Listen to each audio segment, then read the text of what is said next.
No sentido biológico, um casal homossexual é, à partida, um casal estéril. Não é uma questão de liberdade para si, Eduardo Nogueira Pinto? Nesse sentido de que quem é a favor da legislação que existe agora é contra a liberdade, claro que não. Mas, e da tolerância? Claro e da tolerância? É uma questão de tolerância? Também não. E de dignidade? É uma questão de dignidade. O Zapatero defendeu nas Cortes Espanholas... Não vejo que seja uma questão de dignidade, porque para ser uma questão de dignidade significava que quem defende o casamento tal como ele existe, de alguma forma estava a tentar violar a dignidade do próximo. Ora, pelo menos metade do país defende isso. A esmagadora maioria dos países mundiais tem ordenamentos jurídicos semelhantes ao nosso, pelo menos dos países ocidentais, com os quais nos devemos comparar. Porque é que duas mulheres não podem casar e dois homens não podem casar para si? Eu explico. Qual é a razão? Quanto a mim, não faz qualquer tipo de sentido o Estado estar a regular os afetos ou estar a regular as relações privadas das pessoas, exceto na medida em que essas relações possam ter alguma relevância social. Para a sociedade, para o bem comum. E espera aí, a relação heterossexual tem relevância social? E a relação... O casamento, o Instituto Jurídico casamento, tal como está concebido, não obriga, não tem como requisito, mas pressupõe a existência de filhos. E pressupõe um modelo de sociedade em que se entende que o melhor ambiente para criar e para educar uma criança é uma família composta por pai, mãe e filho. Será legítimo que uma pessoa possa casar com o seu próprio filho, um casamento de incesto? Eu digo que não. É um limite à sua liberdade. Ou deve ser legitimado o casamento poligâmico?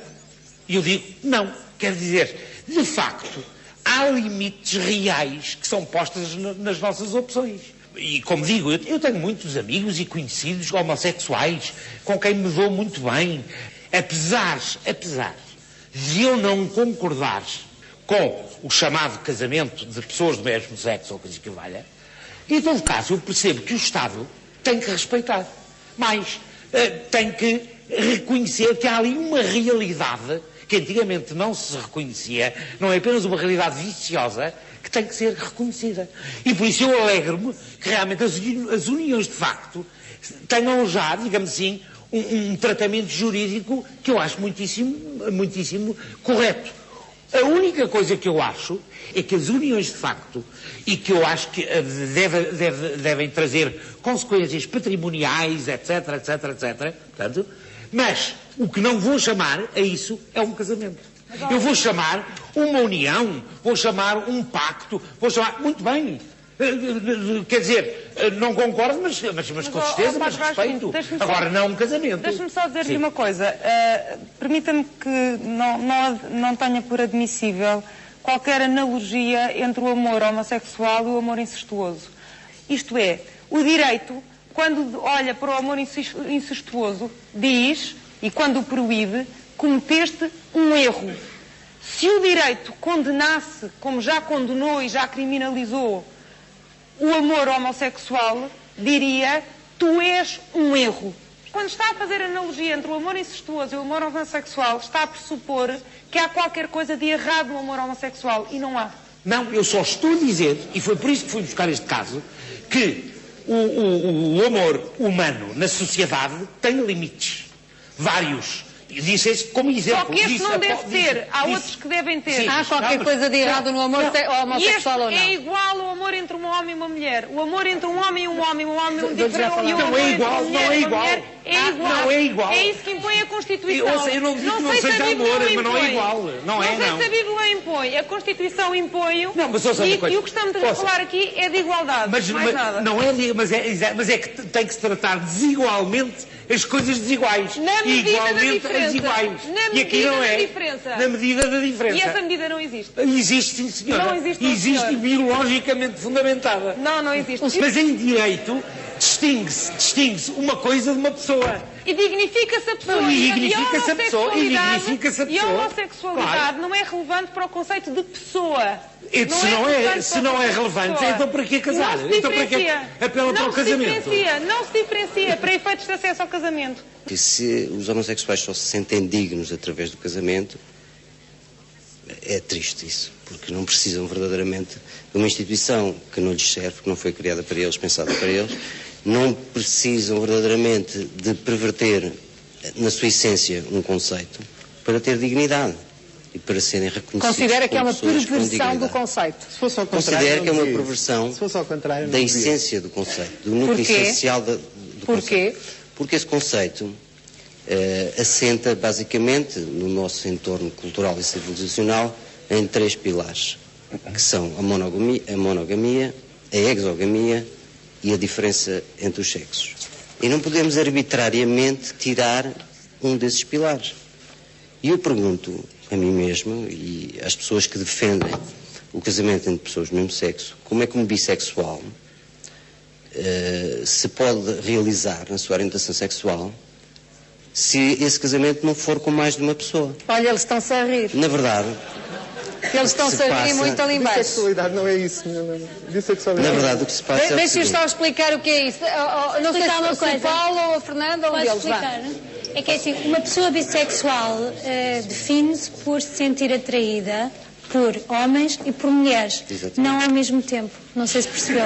Isto é uma distração, quer dizer, isto é um assunto que interessa a pouquíssima gente, não é um assunto que preocupa os portugueses todos os dias e surge apenas como uma nova distração por um primeiro-ministro que está desesperado com a sua vida política e que está desesperado com a crise em que se encontra o país. O acesso ao contrato de casamento por pessoas do mesmo sexo começa por ser, primeiro que tudo, completamente inútil. O direito civil possui instrumentos de garantir os direitos individuais das pessoas. E não é necessário, existe o regime da união de facto, se for preciso aperfeiçoa-se, e todo o direito civil tem potencialidades de resolver todos os problemas que até agora têm sido colocados, como aliás o Eduardo também o referiu. Por outro lado, é completamente desadequado, o Miguel Valde-Almeida tem esta coisa encantadora que eu aprecio, quer dizer, no fundo o que nós queremos é o reconhecimento da nossa identidade. O Estado não tem nada a ver com isso, o legislador não tem nada a ver com isso, e não é pelo acesso ao casamento das pessoas do mesmo sexo que se obtém esse mesmo reconhecimento. Esta iniciativa parte daquelas pessoas que durante os últimos anos têm empenhado em demolir a família e demolir o casamento. De tal maneira que, inclusivamente, muitas das nossas famílias, o que a gente quase hoje neste momento quer é sair deste contrato, que se transformou num contrato completamente perigoso, menos seguro do que um contrato de telemóveis e, ao mesmo tempo, um contrato, do ponto de vista fiscal, completamente ruinoso, e de maneira que assiste a um movimento curioso das famílias a quererem sair do contrato e, de repente, as pessoas do mesmo sexo a querer entrar dentro do mesmo. Isto é completamente perigoso, porque a seguir ao casamento, que não virá, mas se viesse, a seguir vinha a adoção, fatalmente. E o que é desejável para uma criança é que tenha um pai e tenha uma mãe. Acabei de ouvir uma série de atoardas, peço desculpa ao Soutor, de um ponto de vista técnico e do ponto de vista jurídico. Realmente o que se ouviu foi mal demais para ser jurídico.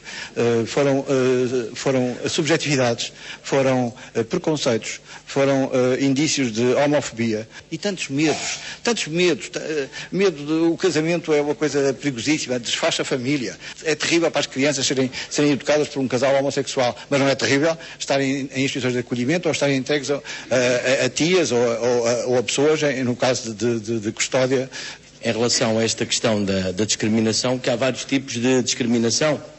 Eu posso ser discriminado por ser católico, eu posso ser discriminado, como sou, por ser pai de família numerosa, a minha esposa pode ser discriminada por fazer a opção por ficar em casa e por isso ser estigmatizada. Portanto, há vários tipos de discriminação.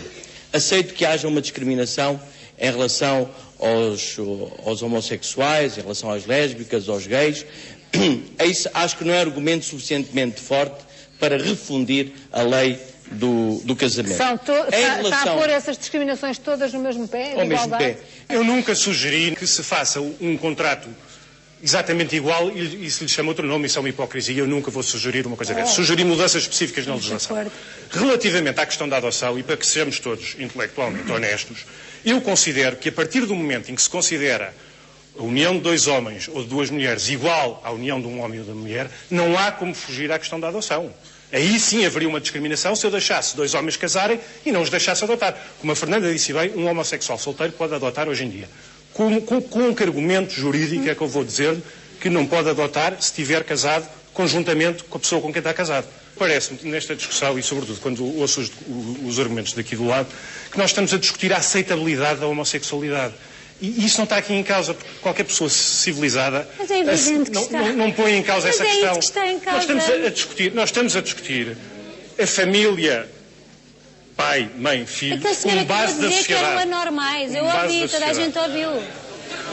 Vocês têm pessoas que chamam anormais aos homossexuais. A família como base da sociedade. E o casamento não é um enquadramento nem um embrulho para um amor romântico. É um embrulho muito duro, aliás, para garantir que as pessoas ficam juntas, mesmo depois de passar o amor. Porque se entende que a união das pessoas e da família é importante para a sociedade. Eu entendo perfeitamente que um Estado laico que crie um estatuto para as pessoas homossexuais com as diversíssimas consequências jurídicas a vários níveis, perfeitamente, eu isso respeito perfeitamente. Agora, o que eu continuo a dizer é que isso não é um casamento, é um outro pacto. A adoção deve criar, a intenção da adoção é criar para a criança uma relação que seja o mais possível próximo da filiação natural. Ora, um casal homossexual nunca pode dar e essa é a função da adoção.